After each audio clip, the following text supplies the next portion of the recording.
ರಾಮ್ ರಾಮ್ ಹನುಮಾನ್ ಎಲ್ರಿಗೂ. ಇವತ್ತು ನಾವು ಮಠಕ್ಕೆ ಹೊಂಟೇವೆ, ಸಿದ್ಧಾರೂಢ ಮಠದ ಮಠಕ್ಕೆ. ನಾನು, ನನ್ನ ಮಗ, ನನ್ನ ಹೆಂಡತಿ. ಸೊ ಈಗ ಮಠಕ್ಕೆ ರೀಚ್ ಆಗಿ ಕ್ಯೂರ್ ಭಾಳ ಐತಿ. ಮಳೆ ಅಂತೂ ಜಿಟಿ ಜಿಟಿ ಜಿಟಿ ಜಿಟಿ ಮಳೆ ಹೊಡೆಯತೈತಿ.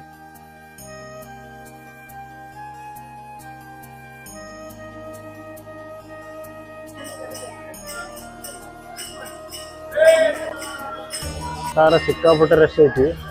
ಇವತ್ತು ಹುಣಿವು ಬೇರೆ ಅಲ್ಲ, ಹುಣಿವಿಗೆ ಜಗ್ ರಶ್ ಐತಿ ಮಠ.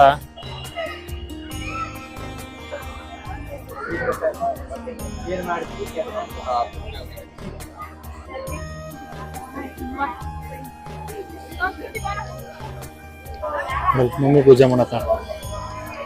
ಏನ ಹಳ್ಳಿ ಗಿಡಕ್ಕೆ ದಾರ ಸುತ್ತಬೇಕಂತ ಹೇಳಿದ್ರಂತ, ಸುತ್ತಾಕತ್ತಾಳೈತಿ ನಮ್ಮ ಹೆಂಡ್ರ.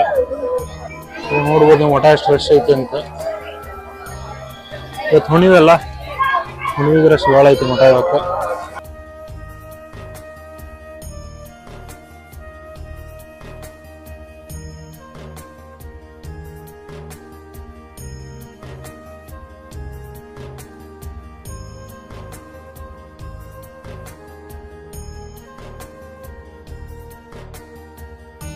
ಈ ಇನ್ಸ್ಟಾಗ್ರಾಮ್ ಬಂದು ಯಾವ ಪದ್ಧತಿಗಳು ಏನಿಲ್ಲ ಎಲ್ಲ ಗೊತ್ತಾಗ್ತಾವಲ್ಲ. ಅದೇನ ಹಳ್ಳಿ ಗಿಡಕ್ಕ ದಾರ ಸುತ್ತಬೇಕಂತ ನೋಡಿದ್ಲಂತ. ಸೊ ಇಲ್ಲಿ ಮಠಕ್ಕೆ ಬಂದ್ಮ್ಯಾಗ ಗೊತ್ತಾಯ್ತು, ಅದಕ್ಕೆ ಸುತ್ತಾತಾಳ. ನಮ್ ಸಿದ್ಧಾರೂಢ ಮಠಕ್ಕೆ ಬಂದ್ರೆ ಏನೋ ಒಂಥರ ಖುಷಿ ಜಗ್ಗತ್ತೈತೆ ನಮಗ. ಊರಿಂದ ಬಂದಾಗ ಒಮ್ಮೊಮ್ಮೆ ಮಠಕ್ಕೆ ಬಂದು ಹೋಗ್ಲಿಲ್ಲ ಅಂದ್ರೆ ಸಮಾಧಾನ ಅನ್ಸಂಗಿಲ್ಲ. ಮಠಕ್ಕೆ ಬಂದು ಅಜ್ಜಾರ ನೋಡ್ಲಿಲ್ಲ ಅಂದ್ರೆ ಸಮಾಧಾನ ಅನ್ಸಂಗಿಲ್ಲ. ಹೌದಲ್ಕೊಂಡು ಹೌದಲ್ಲ ಪೂಜೆ? ಹೌದಲ್ಲ? ಮೋಸ್ಟ್ಲಿ ಇದು ಲಾಸ್ಟ್ ರೌಂಡ್ ಅನಿಸ್ತೈತಿ ಗುಂಡು.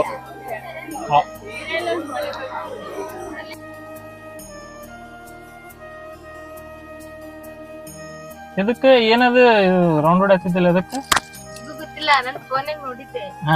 ಏನೋ ದಾರ ತಗೊಂಡಿದ್ದಲ್ಲ, ಅದನ್ನ ಅರಳಿ ಮರಕ್ಕೆ 7 ಇಲ್ಲಾಂದ್ರೆ 108 ಅದನ್ನ ಇದನ್ ಮಾಡಿದ್ರೆ